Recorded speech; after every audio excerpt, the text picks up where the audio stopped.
पहलगाम हमले का बदला लेने के लिए ऑपरेशन सिंदूर चलाया गया था, लेकिन जब हमारी सेना जीत का परचम लहरा रही थी तो अमेरिका से खबर आई कि अब सीज फायर हो गया।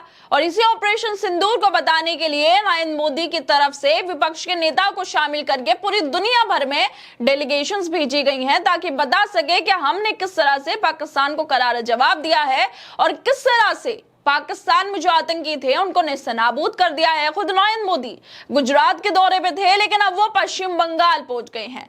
पश्चिम बंगाल के अलीपुरद्वार में एक विशाल जनसभा को संबोधित करते हुए प्रधानमंत्री नरेंद्र मोदी ने तृणमूल कांग्रेस और मुख्यमंत्री ममता बनर्जी पर भी तीखा हमला बोल दिया है।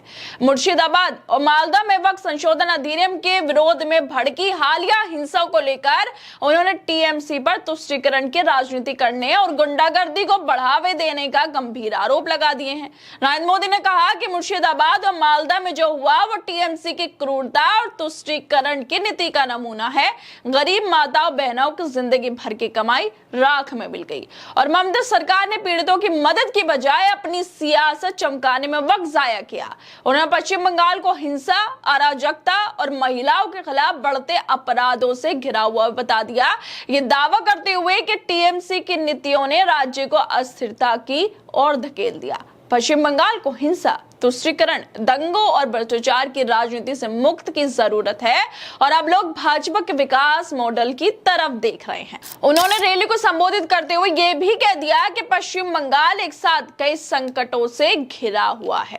नरेंद्र मोदी ने ममता बनर्जी को लेकर, उनकी सरकार को लेकर बयान तो दे दिया, लेकिन अब ममता बनर्जी की तरफ से भी इसका जवाब आ गया है। उन्होंने भी ऐसा जवाब नरेंद्र मोदी को दिया है, शायद ऐसे जवाब की उम्मीद ना की होगी।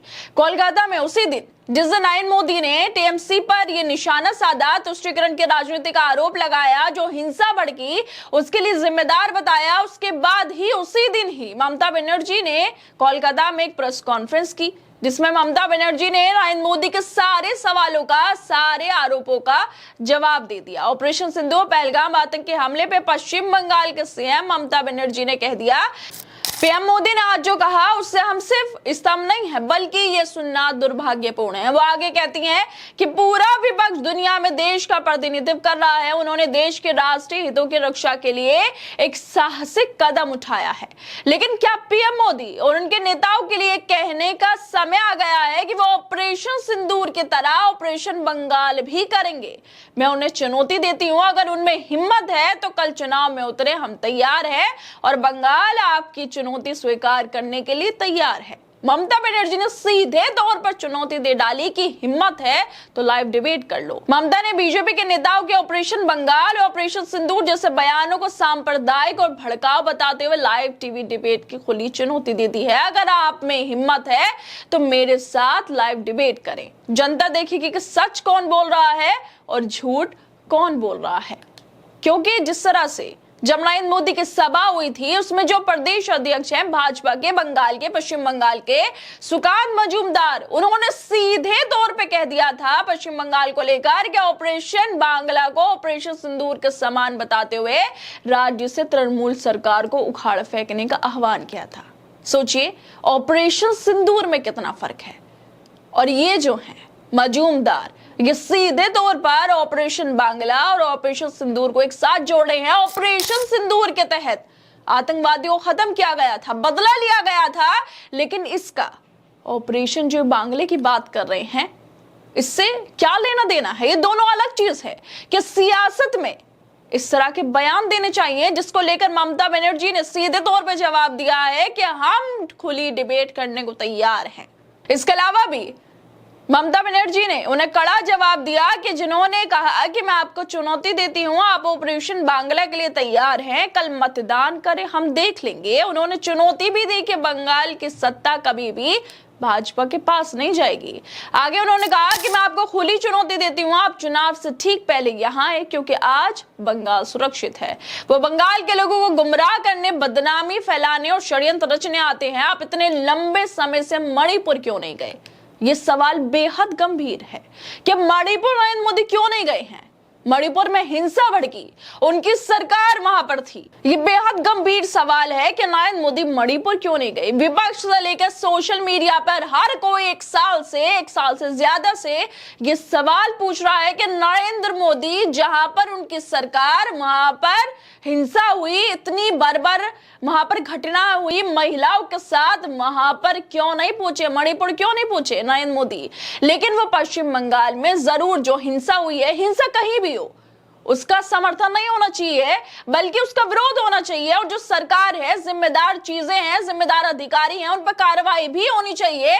लेकिन नरेंद्र मोदी पश्चिम बंगाल तो गए लेकिन मणिपुर एक बार नहीं जा पाए हैं। इस तरह के सवाल ममता बनर्जी उठा रही हैं और ममता बनर्जी आगे कह रही हैं कि आपको वहां पहले जाना चाहिए था, यानी कि मणिपुर में। जब विपक्ष देश का प्रतिनिधित्व कर रहा है, देश के हित में काम कर रहा है, तब प्रधानमंत्री ऐसी बातें, विपक्ष पर हमला करना बेहद दुख की बात है। क्या ऐसी बातें कहने का ये ठीक समय है? पहलगाम के बाद जब विपक्ष सरकार के साथ खड़ा है, ऐसे समय में बीजेपी वालों को राजनीति सूझ रही है।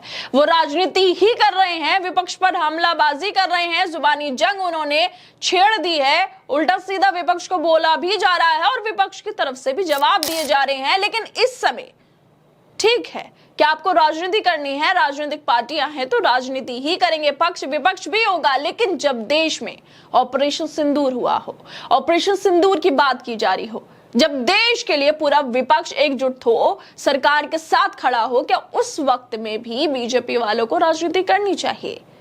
क्या ये समय है वाकई राजनीति करने का? ममता आगे कहती हैं कि याद रखें ये समय बहुत महत्वपूर्ण है। तृणमूल सांसद अभिषेक बनर्जी विदेश में हर दिन आतंकवाद के खिलाफ बोल रहे हैं और आप प्रधानमंत्री के तौर पर विपक्ष पर हमला कर रहे हैं। क्या आप राजनीति कर रहे हैं? मुर्शिदाबाद, मालदा के घटनाओं के पीछे भाजपा का हाथ है। इतनी बड़ी बात ममता बनर्जी ने बोली है। उन्होंने तंज कसते हुए कहा कि मोदी इस समय विपक्ष को दोष देना चाहते हैं ताकि बीजेपी जुमला पार्टी के नेता की तरह चीजों का राजनीतिकरण किया जा सके। पीएम मोदी झूठ बोल रहे हैं, वो देश को लूटते हैं और भाग जाते हैं। इस तरह से बात करना अच्छा नहीं लगता। पीएम मोदी तब पश्चिम बंगाल की आलोचना कर रहे हैं जब हम आतंकवाद के खिलाफ केंद्र का समर्थन कर रहे हैं। उनकी नीति बांटो और राज करो की है। केंद्र ने राजनीतिक मंशा से ऑपरेशन सिंदूर नाम रखा था। यह बेहद महत्वपूर्ण बात है जो ममता बनर्जी ने बोली है। वो सीधे तौर पर जो हिंसा हुई पश्चिम बंगाल में, उसके लिए भाजपा को जिम्मेदार बता रही हैं और साफ तौर पे कह रही हैं ये समय नहीं है, इस समय जब विपक्ष एक साथ है तो आप राजनीति करें, आप फूट डालो, राजनीति करो वाली सियासत रच रहे हैं। इसके अलावा भी ममता बनर्जी ने सीधे तौर पर जो पहलगाम में हमला हुआ उस पर पूछ लिया कि आतंकवादी क्यों नहीं पकड़े गए हैं। ये बेहद बड़ा सवाल है। हर कोई पूछ रहा है कि आतंकवादी वो कहां है जिनकी वजह से ऑपरेशन सिंदूर चलाया गया, जिनकी वजह से जो पाकिस्तान में आतंकी बैठे थे उनको नेस्तनाबूद कर दिया गया। लेकिन आखिरकार जो असल दोषी हैं, आतंकवादी जो हैं, जिन्होंने पहलगाम में हमला किया, 26 लोगों की मौत हो गई, वो आतंकी कहां पर है? उन्हें क्यों नहीं पकड़ा गया? सिर्फ पहचान कर लेना क्या काफी है? क्या आतंकवादी को उनको पकड़कर, जो असल आतंकवादी हैं उनको पकड़कर कार्रवाई नहीं करनी चाहिए थी? क्या उनको ऐसी सजा नहीं देनी चाहिए थी? क्या हर कोई जो आतंकवादी है, जो भारत की तरफ देखे तो 10 बार सोचे कि यहाँ पर आतंकियों को कड़ी सजा दी जाती है, लेकिन इससे अलग अभी तक आतंकवादी जो हैं वो पकड़े ही नहीं गए हैं। और यही सवाल विपक्ष भी उठा रहा है और अब ममता बनर्जी भी उठा रही हैं। हर दोस्तों, आप लोगों को क्या लगता है? जिस तरह से नरेंद्र मोदी ने पहले ममता बनर्जी की सरकार पर जो हिंसा हुई उसको लेकर निशाना साधा, लेकिन अब ममता बनर्जी की तरफ से जवाब भी आ गया है और जवाब भी सवालों के साथ आया है, जिनका जवाब नरेंद्र मोदी को जरूर देना चाहिए, क्योंकि ममता बनर्जी विपक्ष की पार्टी हैं और सत्ता में नरेंद्र मोदी हैं। देश की जनता सवाल पूछ रही है, विपक्ष सवाल पूछ रहा है, तो सरकार की जवाबदेही है कि वो जवाब दे और लोगों के अंदर जो भ्रम है, जो सवाल है, उनका ठीक से वो जवाब दे पाए। आप लोगों को क्या लगता है इस वीडियो को लेकर? हमें अपनी राय जरूर दें और बाकी तमाम खबरों को देखने के लिए जुड़े रहिए हमारे साथ।